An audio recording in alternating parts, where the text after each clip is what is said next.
ఎంత దారుణమైనటువంటి పరిస్థితి అంటే పాకిస్తాన్ సైన్యం ఎంత చండాలంగా ఉందో ఈ ప్రపంచంలోనే అత్యంత దరిద్రం చండాలమైనటువంటి సైన్యం ఏదైనా ఉందంటే పాకిస్తాన్ సైన్యమే.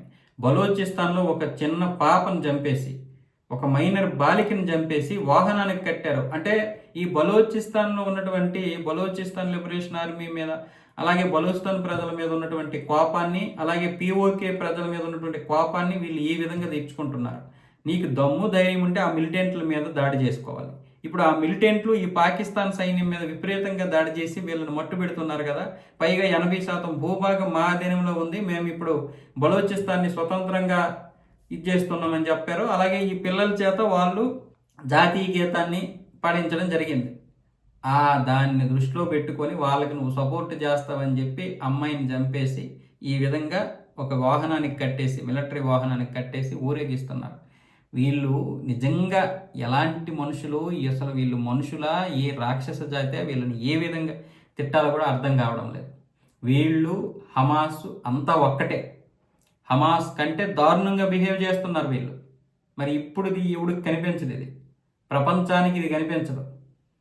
ఈ అమెరికా ఓడికి కనిపించదు, చైనా ఓడికి కనిపించదు, యూరోప్ ఓడికి కనిపించదు. ఒక్కడ మాట్లాడు ఐక్యరాజ్య సమితిలో దీని గురించి. మొన్న ఏమన్నాడు ఆసిఫ్ ఖవాజా, పాకిస్తాన్ రక్షణ మంత్రి, మనకి భారత వాళ్ళు ఏ విధంగా అయితే శత్రువులు, అదేవిధంగా పీఓకేలో ఉన్నటువంటి వారు కూడా శత్రువులే అన్నాడు వాడు. దాంతో పాకిస్తాన్ సైన్యం విచ్చలవిడిగా విరుచుకుపడ్డారు.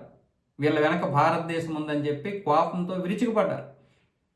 మరి మనము ఇక్కడ ధర్నాలు చేసిన వాడిని, ఉద్యమాలు చేసిన వాడిని, వేరే వాడు నీకు ఫండింగ్ ఇస్తున్నాడు కదరంటే మళ్ళీ మన మీద దాడులు. పోలీసులే ఇక్కడ కొడుతున్నారు, ఇక్కడ నిరసనకారులు. అక్కడేమో పోలీసులు పేల్చి పెడేస్తున్నారు. ఇక్కడ పోలీసు AK-47 కనపట్టుకుంటే తప్పు, అక్కడ వాళ్ళు డైరెక్ట్గా క్షిపణులతోటి దాడి చేస్తున్నారు ప్రజల మీద. కానీ ఒక్కడ మాట్లాడు దీని గురించి. ప్రపంచంలో అందరికీ నోళ్ళు పడిపోతాయి ఈ ఉగ్రదేశం గురించి మాట్లాడడానికి. మన దేశంలో మాత్రం ఇలాంటి దీనికి, అంటే ఈ ఉగ్రవాదులు పొగిడే వాళ్ళకి ఇప్పుడు మరి ఈ కుహనా మేధావులకి ఏమైపోయిందో మరి. ముఖ్యంగా పాకీరాజు వచ్చి దీని గురించి మాట్లాడాలి. అంటే జస్ట్ ఆస్కింగ్ అంతే.